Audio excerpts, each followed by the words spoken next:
नमस्कार मित्रों, मैं आज आप लोगों के सामने कक्षा 10 कोर्स बी, जिसमें एक बहुत ही महत्वपूर्ण चैप्टर है पर्वत प्रदेश में पावस। और इस चैप्टर के अंतर्गत आज हम लोग जो है इस चैप्टर के बहुविकल्पीय प्रश्नों और उसके आंसर को जानेंगे, यानी कि MCQ क्वेश्चन और आंसर के क्वेश्चन का एनालिसिस करते हैं। चलिए वीडियो स्टार्ट करते हैं। आज आप लोगों का यूनिक हिंदी ज्ञान चैनल पर फिर से स्वागत करता हूं। इसके हम पहले क्वेश्चन पर बढ़ते हैं और पहले क्वेश्चन में क्या है इसको हम पढ़ते हैं और इसका जो करेक्ट आंसर होगा उस पर हम टिक करेंगे। प्राकृतिक प्रतिपल अपना रूप क्यों बदल रही है? कह रहा है पहला क्वेश्चन कि प्राकृतिक क्या है, प्रकृति प्रतिपल हर एक पल अपना रूप क्यों बदल रही है। इसका ऑप्शन देखिए, पहला ऑप्शन क्या है, क्योंकि यह प्रकृति का नियम है। सेकंड, प्रकृति बदलती रहती है। थर्ड सी ऑप्शन, बादलों और धूप की आंख मिचौली के कारण। चौथा ऑप्शन, धूप के कारण।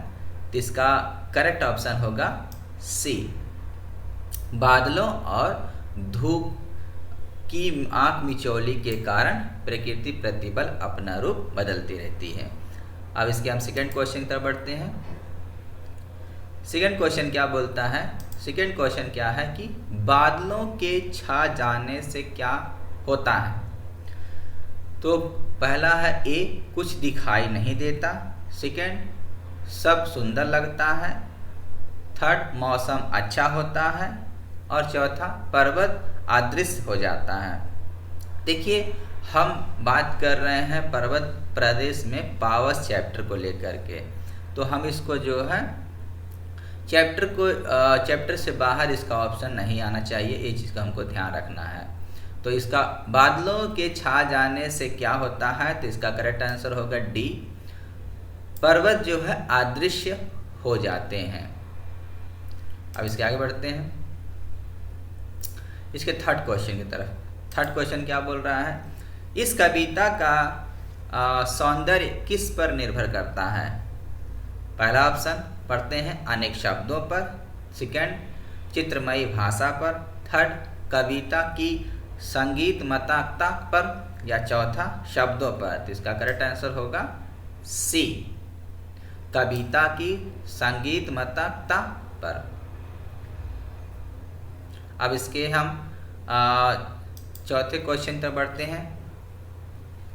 चौथा क्वेश्चन क्या कह रहा है कि ऊंचे वृक्ष आसमां की ओर कैसे देखते हैं, शांति से, चुपचाप, हंसते हुए या एकटक। एकटक इसका करेक्ट आंसर होगा।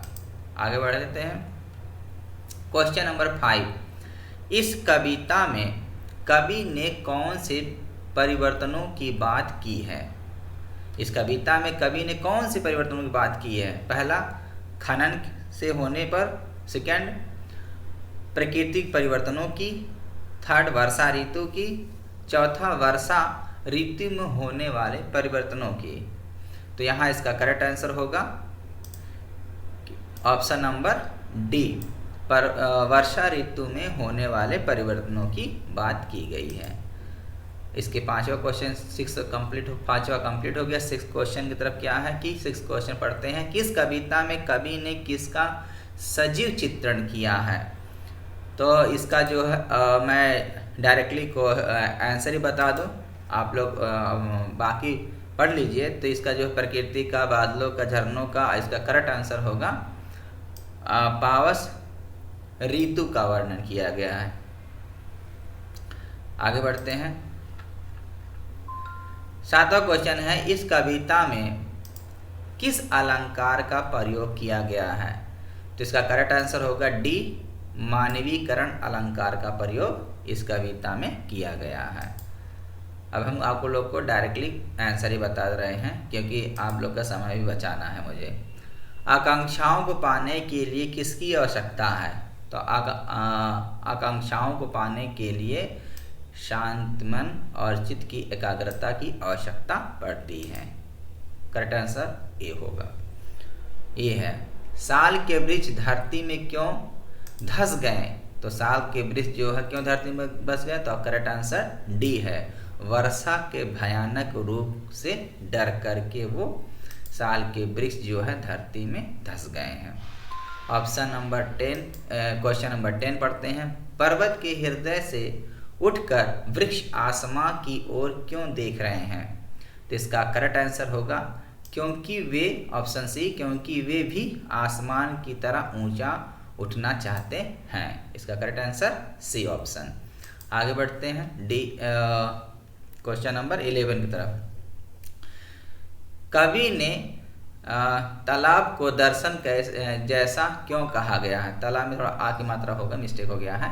कवि ने तालाब को दर्पण जैसा क्यों कहा है, क्यों कहा है, क्योंकि दोनों पारदर्शी होते हैं, दोनों में इंसान चेहरा देख सकता है, और थर्ड क्या है, रूपक की तरह कविता की सुंदरता बढ़ाने के लिए, और ऑप्शन नंबर डी सभी। तो इसका जो है सभी ऑप्शन सही है, तो इसका करेक्ट आंसर होगा डी सभी। क्वेश्चन नंबर 12, सहस्त्र दृंग सुमन से क्या तात्पर्य है, सहस्त्र दृंग सुमन, इसका करेक्ट आंसर क्या होगा, देखिए यहाँ तो हम ऑप्शन भी हमने दे दिया था, हजारों पुष्प रूपी आंखें, ऑप्शन नंबर बी, हजारों पुष्प रूपी आंखें इसका करेक्ट आंसर है। आगे बढ़ते हैं।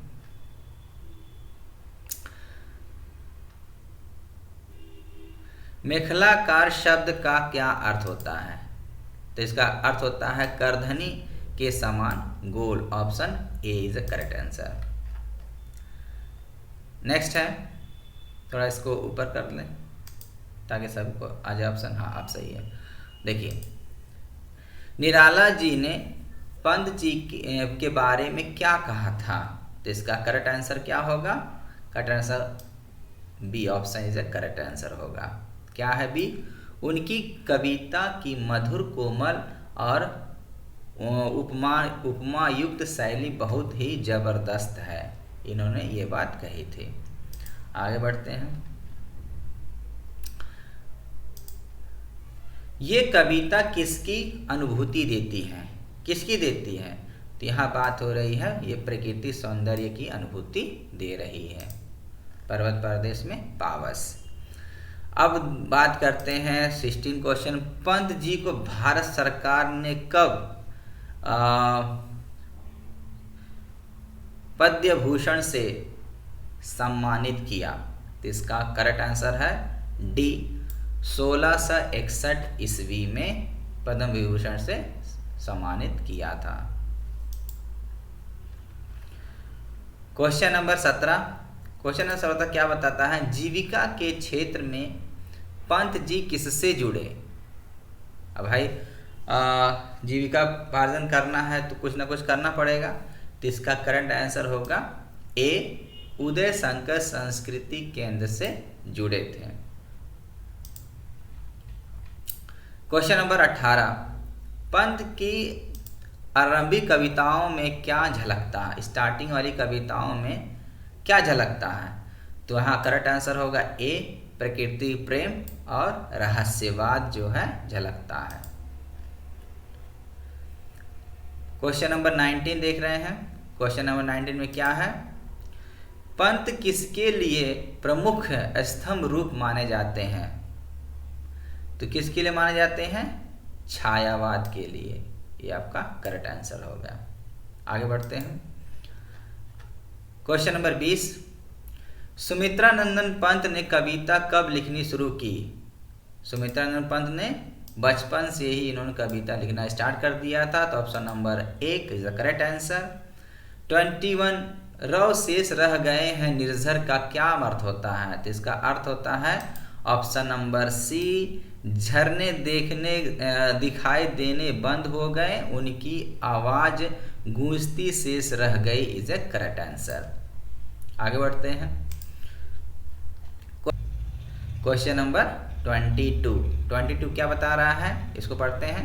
22 कह रहा है कि उड़ गया अचानक लो धूधर फटता अपार पारद के पर। पारद के पर का आशय स्पष्ट कीजिए। तो इसका करेक्ट आंसर होगा ए, श्वेत और चमकीले बादल आकाश में छा गए। आगे बढ़ते हैं, इज लास्ट क्वेश्चन। धसकर धरा में सभय साल का क्या अर्थ होता है, आशय बताना है। तो इसका करेक्ट ऑप्शन होगा कि डी ऑप्शन, साल के पेड़ बादलों के झुंड में फंसे ऐसे लगते हैं कि मानो भयभीत होकर के धारा में धंस गए हों। ओके, तो इस प्रकार से जो है हम लोगों ने एक क्वेश्चन और बनता है, और भी है 24 नंबर क्वेश्चन देते हैं। 24 क्वेश्चन क्या बताता है कि दर्पण सा फैला है विशाल में कौन सा अलंकार है। इसे पकड़िए, सा लिखा है, कंपेयर कर रहा है, तो सा कंपेयर करने में क्या होगा, उपमा अलंकार होगा। ठीक है, आगे बढ़ते हैं। पल पल परिवर्तित प्रकृति वेश से क्या तात्पर्य है, इसका क्या मतलब होता है। तो इसका करेक्ट आंसर होगा वर्षा ऋतु में पर्वत का सौंदर्य क्षण क्षण में बदलता रहता है। ठीक है, option number A is the correct answer. Question number 26 देखते हैं। 26 में क्या दिखा रहा है कि पहाड़ों की छाती पर झरने कैसे प्रतीत हो रहे हैं। कैसे प्रतीत हो रहे हैं, पहाड़ों की छाती पर झरने कैसे प्रतीत हो रहे हैं। तो इसका करेक्ट आंसर होगा ऑप्शन सी, मोती की लड़ियों के समान सुंदर प्रतीत हो रहे हैं। Is the correct answer. आगे बढ़ते हैं। क्वेश्चन 27, झरने के झरझर स्वर में कवि ने क्या कल्पना की है। यही कल्पना की है कि मानो, ऑप्शन ए, मानो ये झरने पर्वत की महानता का गुणगान कर रहे हैं। यही इन्होंने कल्पना किए हुए हैं। ठीक है, क्वेश्चन नंबर 28 देखते हैं। क्वेश्चन नंबर 28 क्या बोल रहा है कि मद में नस नस उत्तेजित कर से क्या तात्पर्य है। तो इसका करेक्ट आंसर होगा ऑप्शन नंबर डी, झरने के स्वर को सुनकर दर्शकों के नस नस में उत्तेजना व मस्ती भर जाती है। Is the correct answer. उम्मीद करता हूँ यह वीडियो आप लोग को बेहद पसंद आई होगी। अगर वीडियो पसंद आती है तो आप अपने दोस्तों के साथ इसे शेयर करिए। मेरे चैनल को, यूनिक हिंदी ज्ञान चैनल को सब्सक्राइब कीजिए। मैं बहुत जल्द आप लोग के लिए एक नई वीडियो लेकर के उपस्थित हूँगा। तब तक के लिए धन्यवाद।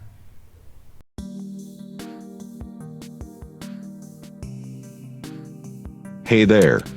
Subscribe to my channel. And also press this bell icon. So you never miss any new updates, cause whenever we upload new video you will get a notification on your phone.